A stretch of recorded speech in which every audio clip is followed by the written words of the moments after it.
सांगमाने कौन आपण मैंने जानी कि प्रभु श्री जगन्नाथ पुरी को आसिले केमिति प्रभु देह अधा गढ़ा हेला केमिति केमिति नीलमाधवरु प्रभु जगन्नाथ हेला विग्रह प्रतिष्ठा।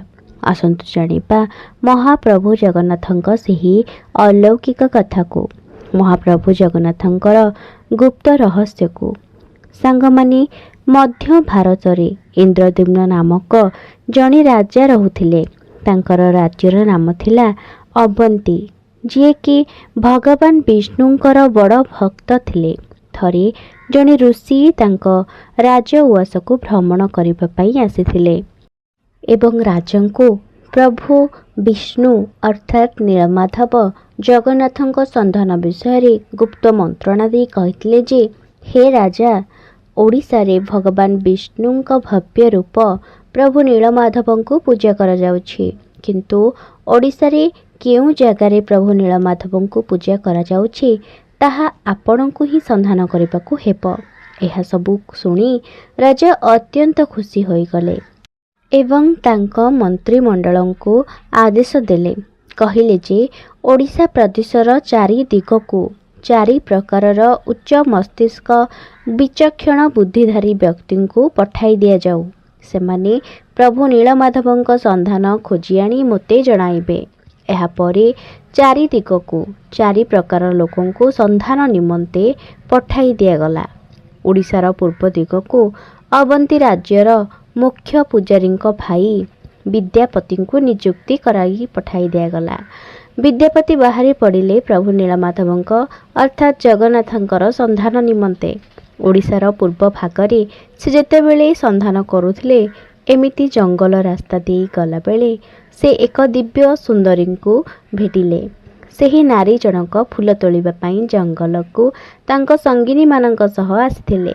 जेतेबेले से नारीटी को तांकर परिचय पचारिथिले, से नारी जनक कहिले, मु हेउछि एही जंगलर मुखिया विश्ववसु सबरर एकमात्र पुत्री। मो नाम हेला ललिता।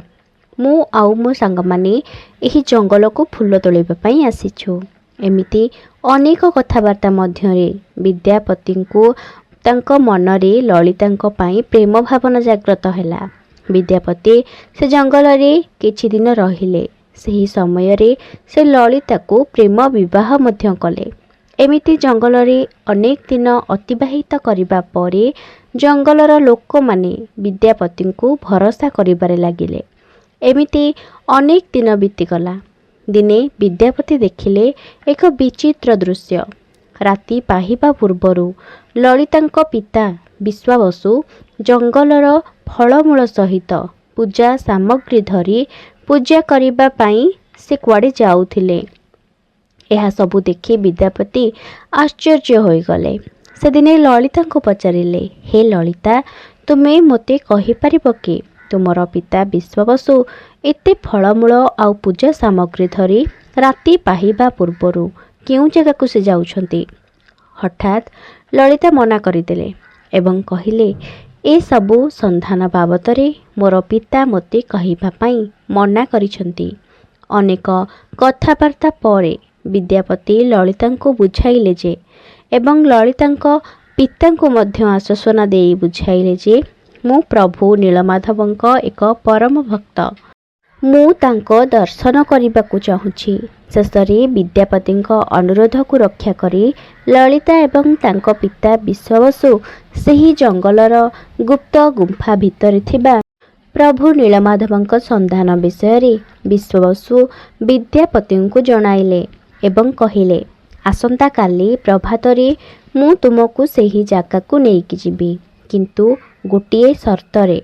सेही शर्तटी हेला, सेही स्थान को गला बेले विद्यापतिंक आखिरे एक कला कपड़ा बंधा हेब। प्रभु नीलमाधव को दर्शन करिबा परे फेरिबा बाटरे मध्य तांको आखिरे सेही कला कना रहिब।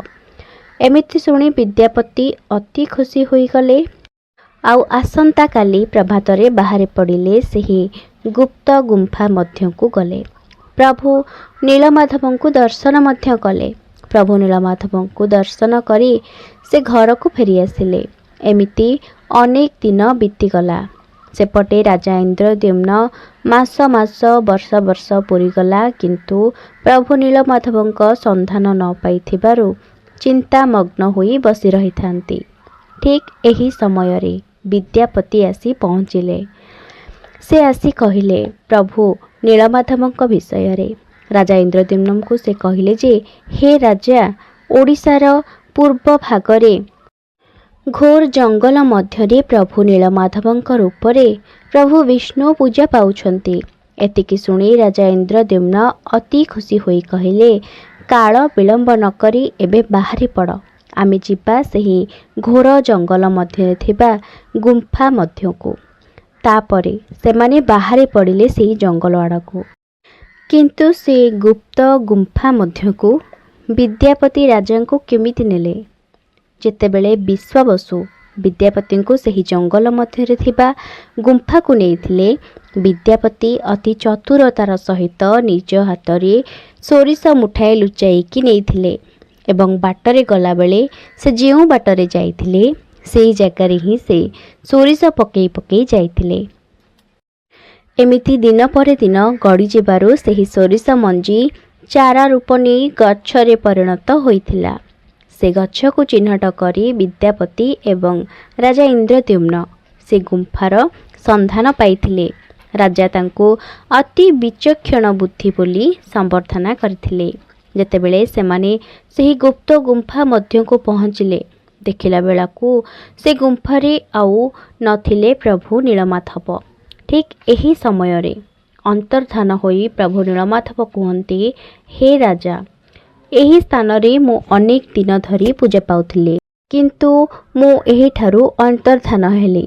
तुमे जाओ, गभीर गंड समुद्र मध्यरे मोर एक दारू भासुथिब, सेही दारू आनी मोर एक मूर्ति स्थापना करिब एवं मोते तुमरी द्वारा निर्मित करा जाइथिबा पुरी श्रीक्षेत्र मंदिर रे पूजार्चना करिब। एमिति कही आशीर्वाद देले प्रभु नीलमाधव। एतिकी शुणी फेरिबा बेलकू सेही जागा को विश्वावसु पूजा पाई आसिथांती। हठात सेही जगारे विद्यापति आउ राजा को देखि विश्वावसु आश्चर्य होइगले एवं विद्यापति को कहिले, हे विद्यापति, तुमे हेउछ जणे ठक। एहा हेउछि गुप्त गुंफा। मु तुमको शर्त रखी कहिथिली एही जागार संधान विषय रे काहाकू भी अवगत कराइबनी, किंतु आज तुमे तुमर शर्त रखिल नाही। एतिकी शुणी अंतर्धान होई प्रभु विष्णु अर्थात नीलमाधव कहती, हे विश्वावसु, तुमे आउ चिंता कर नाही।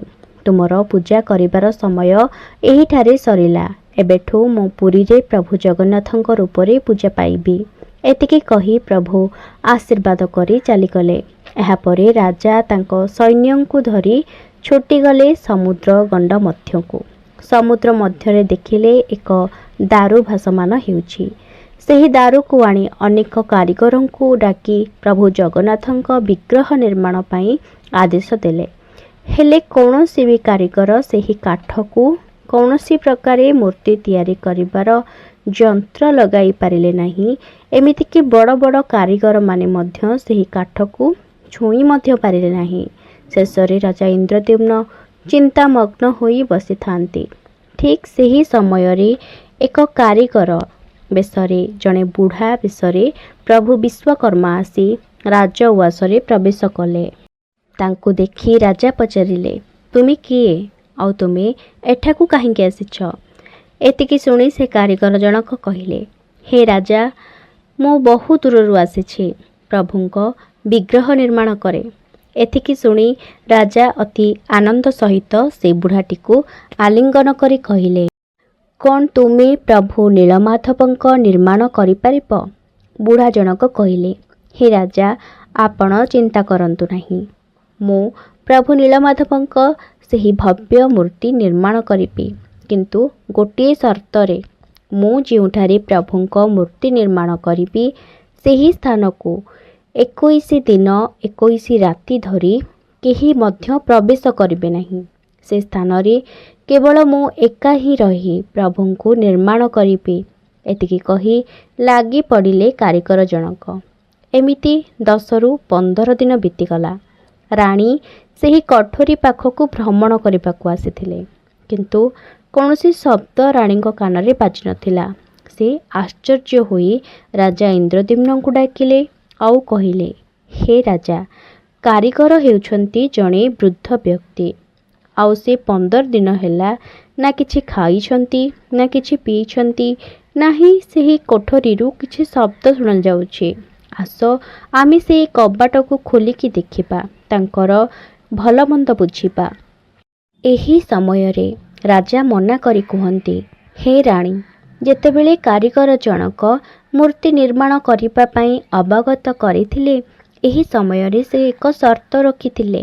ସେ ସର୍ତ୍ତଟି ହେଲା 21 ଦିନ 21 ରାତି ପର୍ଯ୍ୟନ୍ତ ମୋତେ କେହି ଡାକିବେ ନାହିଁ କି ଏହି କବାଟ କେହି ଖୋଲିବେ ନାହିଁ। ଏହା ଶୁଣି ରାଣୀ ଆଶ୍ଚର୍ଯ୍ୟ ହୋଇ କହିଲେ, ସେ ହେଉଛନ୍ତି ବୃଦ୍ଧ ବ୍ୟକ୍ତି, ତାଙ୍କ କଥାକୁ ନ ଧରି ଆସନ୍ତୁ ଆମେ ସେହି କବାଟଟିକୁ ଖୋଲିବା। ଶେଷରେ ରାଜା ବାଧ୍ୟ ହୋଇ ସେହି କବାଟଟିକୁ ଖୋଲିଥିଲେ ଏବଂ କବାଟ ଖୋଲିଲା ବେଳକୁ ଦେଖିଥିଲେ ଏକ ଆଶ୍ଚର୍ଯ୍ୟ ଦୃଶ୍ୟ। ସେ ଦେଖିଲେ ପ୍ରଭୁ ଅଧା ଗଢ଼ା ହୋଇଥିଲେ। ପ୍ରଭୁଙ୍କର ସ୍ୱୟଂ ଶରୀର ଥିଲା, କିନ୍ତୁ ନଥିଲା ପ୍ରଭୁଙ୍କର ହାତ ଆଉ ପାଦ। ପ୍ରଭୁ ବିଶ୍ୱକର୍ମାଙ୍କ ସର୍ତ୍ତକୁ ନ ରଖିଥିବାରୁ ପ୍ରଭୁ ସେହିଦିନ ଅଧା ଗଢ଼ା ହୋଇ ରହିଗଲେ। ଠିକ୍ ସେହି ସମୟରେ ରାଜା ପ୍ରଭୁଙ୍କୁ କ୍ଷମା ଭିକ୍ଷା କରୁଥିଲେ ଏବଂ କହିଲେ, ହେ ପ୍ରଭୁ, ମୋତେ କ୍ଷମା କରିଦିଅ, ମୁଁ କାରିଗରଙ୍କ ସର୍ତ୍ତ ରଖିପାରିଲି ନାହିଁ। ଏବେ ଆପଣ ଅଧା ଗଢ଼ା ହୋଇ ରହିଗଲେ। ଏମିତି ଶୁଣି ପ୍ରଭୁ ବିଷ୍ଣୁ ଅନ୍ତର୍ଦ୍ଧାନ ହୋଇ କହିଲେ, ହେ ରାଜା ଇନ୍ଦ୍ରଦ୍ୟୁମ୍ନ, ତୁମେ ଚିନ୍ତା କର ନାହିଁ। ତୁମେ ଯାହା ବି କରିଛ ସବୁ ଠିକ୍ କରିଛ। ଆଜିଠୁ ତୁମେ ମୋତେ ଏହି ସ୍ଥାନରେ ପ୍ରଭୁ ଶ୍ରୀ ଜଗନ୍ନାଥଙ୍କ ନାମରେ ପୂଜାର୍ଚ୍ଚନା କରିବ ଏବଂ ଏହି ମନ୍ଦିରରେ ମୁଁ ଶ୍ରୀ ଜଗନ୍ନାଥଙ୍କ ନାମରେ ପୂଜା ପାଇବି। ଏହାପରେ ରାଜା ଇନ୍ଦ୍ରଦ୍ୟୁମ୍ନ ଲାଗି ପଡ଼ିଲେ ପ୍ରଭୁ ଜଗନ୍ନାଥଙ୍କ ବିଗ୍ରହ ପ୍ରତିଷ୍ଠା ଏବଂ ମନ୍ଦିରର ପ୍ରତିଷ୍ଠା ପାଇଁ। ମନ୍ଦିର ପ୍ରତିଷ୍ଠା ହେଲା, ପ୍ରଭୁ ଜଗନ୍ନାଥଙ୍କର ମଧ୍ୟ ବିଗ୍ରହ ପ୍ରତିଷ୍ଠା ହେଲା।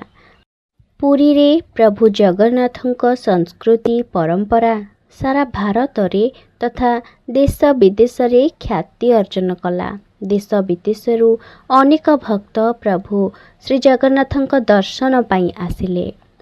ଏହା ହେଉଛି ସେହି ମହାପ୍ରଭୁ କୋଟି କୈବଲ୍ୟନାଥ କାଳିଆ ସାଆନ୍ତଙ୍କର ମନ୍ଦିର ସ୍ଥାପନା ଓ ବିଗ୍ରହ ସ୍ଥାପନା ଓ ଅଧା ଗଢ଼ା ହୋଇ ରହିଥିବାର ଗୁପ୍ତ ରହସ୍ୟ। ସାଙ୍ଗମାନେ, ଆଶା କରେ ମୋର ଭିଡ଼ିଓଟି ଆପଣମାନଙ୍କୁ ନିଶ୍ଚିତ ରୂପରେ ଭଲ ଲାଗିଥିବ। ଯଦି ଭଲ ଲାଗିଥାଏ ଭିଡ଼ିଓକୁ ଗୋଟିଏ ଲାଇକ୍ କରି କମେଣ୍ଟରେ ଜୟ ଶ୍ରୀ ଜଗନ୍ନାଥ ବୋଲି ଲେଖିବେ। ଆଉ ଏମିତି ନୂଆ ନୂଆ ଭିଡ଼ିଓ ପାଇବା ପାଇଁ ଚ୍ୟାନେଲକୁ ସବସ୍କ୍ରାଇବ୍ କରିଦିଅନ୍ତୁ। ନେକ୍ସଟ ଆଉ ଏକ ଟପିକ୍ ଆପଣମାନଙ୍କ ପାଇଁ ନେଇକି ଆସିବି। ସେତେ ପର୍ଯ୍ୟନ୍ତ ବିଦାୟ ଦିଅନ୍ତୁ। ରହିଲି, ନମସ୍କାର।